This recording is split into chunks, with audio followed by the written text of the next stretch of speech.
স্বামী তো নাই ভাই, একা জীবন আর কি ভালো থাকে, কষ্টই তো আছে ভাই। কষ্ট ছাড়া কি আর জীবনে সুখ আছে? আল্লাহ আমাদের কপালে কষ্টই লেখা দিয়েছে, কষ্ট সুখে দিতে দিত, তার কি কপালে এই কষ্ট থাকে রে ভাই? এই কষ্টের মাঝে যদি কেউ আপনাকে সুখ দেয়, হ্যাঁ, তাকে কি আপনি গ্রহণ করবেন?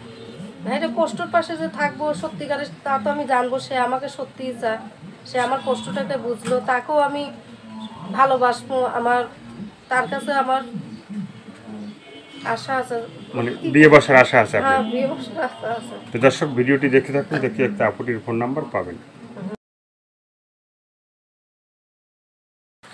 প্রিয় দর্শক, দেশ এবং প্রবাসে এই মুহূর্তে যে যেখান থেকে আমাদের ইউটিউব চ্যানেলটি দেখছেন, সবাইকে প্রীতি এবং শুভেচ্ছা জানিয়ে শুরু করছি আজকের প্রতিবেদন। তো দর্শক, আপনারা দেখতে পাচ্ছেন যে আমার সামনে একজন বোন বসে দাঁড়িয়ে আছে। আজকে আমরা আসছি বোনটির জীবনের গল্প শুনবো। আপু, আসসালামু আলাইকুম। ওয়ালাইকুম সালাম। কি নাম ভাই আপনার? সুমাইয়া ভাই। সুমাইয়া। তো সুমাইয়া আপু, আপনি কেমন আছেন? হ্যাঁ, আছি ভালো ভাই। ভালো আছেন? বেশি? বেশি আর কি ভাই, তাহলে কি কম? কমই তো ভাই। কম আছেন। তো সুমাইয়া আপু, এর আগে ভিডিও হয়েছিল? হ্যাঁ, একটা ভিডিও করছিলাম ভাই। একটা ভিডিও করছিলেন, সেখানে কি মানে দর্শক ভাইরা কি আপনার পাশে ছিল? না ভাই, দর্শক ভাইরা খালি বেশিরভাগ বিয়ের আলোচনা দেয়। আমি ভাইরে, বিয়ে শাদী তো আর পুতুল খেলা না, মানুষই 10টা ভাইবা চিন্তা একটা বিয়া শাদী করে ভাই। আমার একটা জায়গা বিয়া হয়েছে, তা আমি আঘাতটা কি জিনিস আমি বুঝতে পাইছি ভাই। আমি চাই না যা ভুল করি, আমি চাই যাতে আমি একটা ভালো সুন্দর মনের মানুষ যদি আমার পাশে যে ভাই দাঁড়াবো, যে আমার সত্যিকারেই ভালোবাসবে, তার পাশে আমিও থাকবো ভাই। ভাইরে, মানুষ খালি বলে যে খালি বিয়া শাদী বিয়া শাদী, মানুষ চিনলাম না বুঝলাম না, হুট করে কি বিয়া শাদী বললেই হয়ে গেল? তা তো কখনোই বিয়া শাদী হুট করে হইলেই হয় না। বিয়া শাদী তার পুতুল খেলে না। বিয়া শাদী করতে গেলে 10টা ভেবে চিন্তে করতে হবে। যে ভাইরে, যে ইউটিউবের মাঝে গেছিলাম একবার, খালি মানুষই খালি বিয়া শাদীর কথাই বলে। অনুরোধ ভাই, যে সত্যিকারে ভালোবাসবেন সে কখনো বিয়া শাদীর কথা ও তো বেশি বলবেন না। আর যে সত্যি ভালোবাসবে, যে সত্যি চাবে, সেই আমার বিয়ের কথা বললে তা আমি অনেকটাই খুশি। মানে সত্যি যদি কেউ বিয়ের কথা বলে বা সত্যি ভালোবাসে বলে, ভাই, হ্যাঁ, আমি কার কাছে বিয়ে বসবো? যে দেখবো যে আমার দুঃখের পাশে আছে, যে আমার কষ্টটাকে বুঝতেছে, সেখন আমার নিজের মন থেকে তো বলবো যে না, সে আমাকে সত্যিই ভালোবাসছে। আমি যে লোকের বাড়ি কাজ কইরা খাই ভাই, আমার দুঃখটাকে তোকে বুঝি নাই, খালি হুট করে খালি বলে যে আমি বিয়া করুম বিয়া করুম। বিয়া কি? বিয়া তো বসবো, একটা মেয়ে তা সারা জীবন একা জীবন কাটাইতে পারবে না, বিয়ের সাথে তো বসবেই। তে ভাইবা চিন্তেই তো বসবো।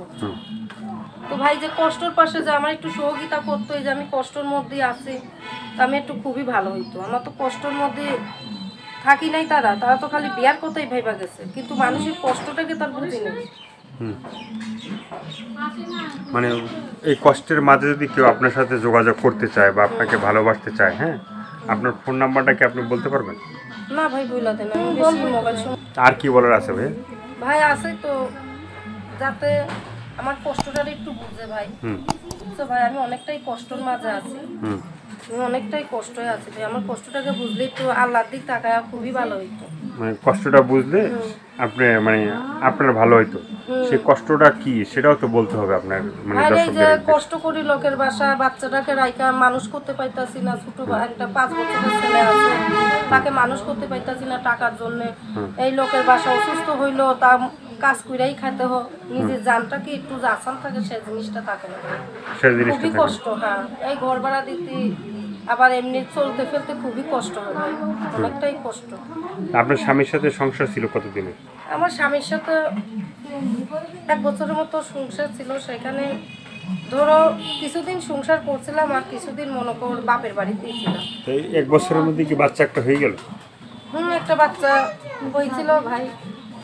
বাচ্চা হওয়ার সময় কি বাচ্চার বাবা ছিল নাকি না আগেই চলে গেছে?